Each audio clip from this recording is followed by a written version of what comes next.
السلام علیکم دوستوں، آج ہم بات کریں گے ایک انٹرسٹنگ سوال پر۔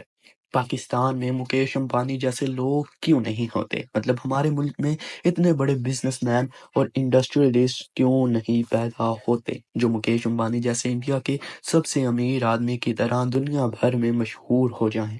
مکیش امبانی کی When Asia's richest man, Mukesh Ambani idea of Mukesh Ambani's staggering income.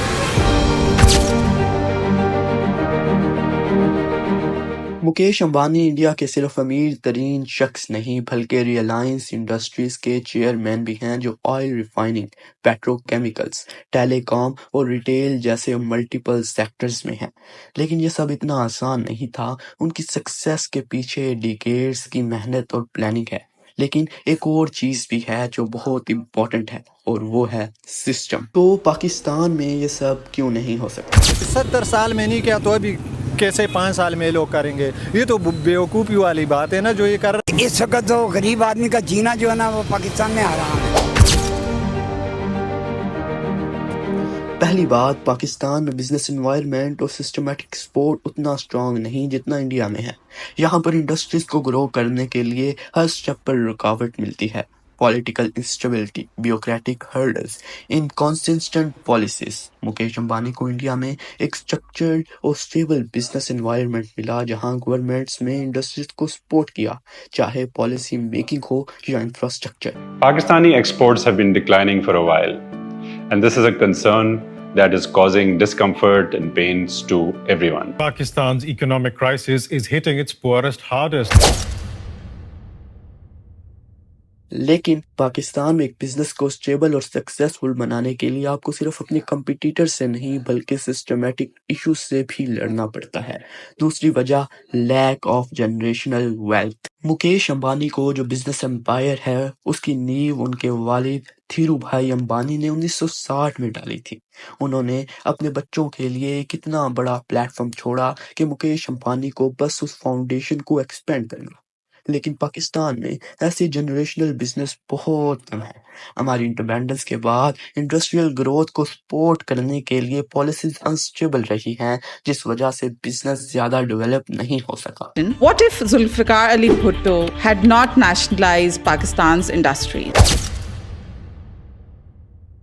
1950 اور 1960 میں پاکستان کی انڈسٹریز گرو ہو رہی تھی، لیکن 1970 کے نیشنلائزیشنز نے سب کچھ بگاڑ دیا۔ بڑی بڑی انڈسٹریز نیشنلائز ہو گئی اور انٹرپرینیورز کے لیے نئے بزنس سیٹ اپ کرنا مشکل ہو گیا۔ تیسری وجہ، scale and vision.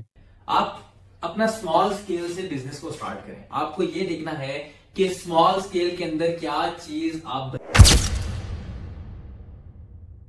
Mukesh Ambani نے جب ٹیلی کام سیکٹر میں جیو لانچ کیا تو پہلے 2-3 سال میں انہوں نے کچھ نہیں کمایا، بلکہ انہوں نے اپنے بلینز آف ڈالرز انویسٹ کی، رسک اٹھایا اور پورا سسٹم چینج کر دیا۔ ایسے رسک اٹھانے والے بزنس مین کے لیے پاکستان میں جگہ کہاں ہے، کیونکہ یہاں پر لانگ ٹرم انویسٹمنٹ کو سپورٹ کرنے والا فائنینشیل سسٹم بھی کمزور ہے۔ چوتھی وجہ، کرپشن اور لیک آف میریٹوکریسی۔ پاکستان میں کرپشن ایک بڑا ایشو ہے جو بزنس گروتھ کو روکتا ہے۔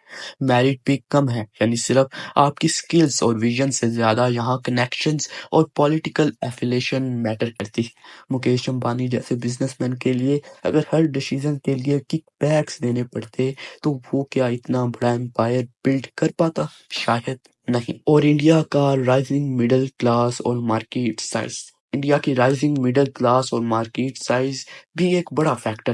امبانی کو پتا ہے ان کا ٹارگٹ مارکیٹ کتنا بڑا ہے۔ پاکستان میں مارکیٹ لمیٹڈ ہے اور اکنامک گروتھ کی سپیڈ بھی کم۔ جب تک ملک کی اکنامک گروتھ نہیں ہوگی تب تک بڑا بزنس امپائرز کا ڈیولپ ہونا بہت مشکل ہے۔ تو جب ہم یہ سب فیکٹرز دیکھتے ہیں تو یہ کلیئر ہو جاتا ہے کہ پاکستان میں مکیش امبانی جیسے لوگ اس لیے نہیں بن سکتے کیونکہ اسٹیبل اور سپورٹیو بزنس مین انوائرمنٹ نہیں ہے، جنریشنل ویلتھ اور لانگ ٹرم پلاننگ کا کلچر نہیں ہے، سسٹمیٹک بیریئرز اور کرپشن ہے، مارکیٹ اور انویسٹمنٹ اپرچونٹیز کی کمی ہے۔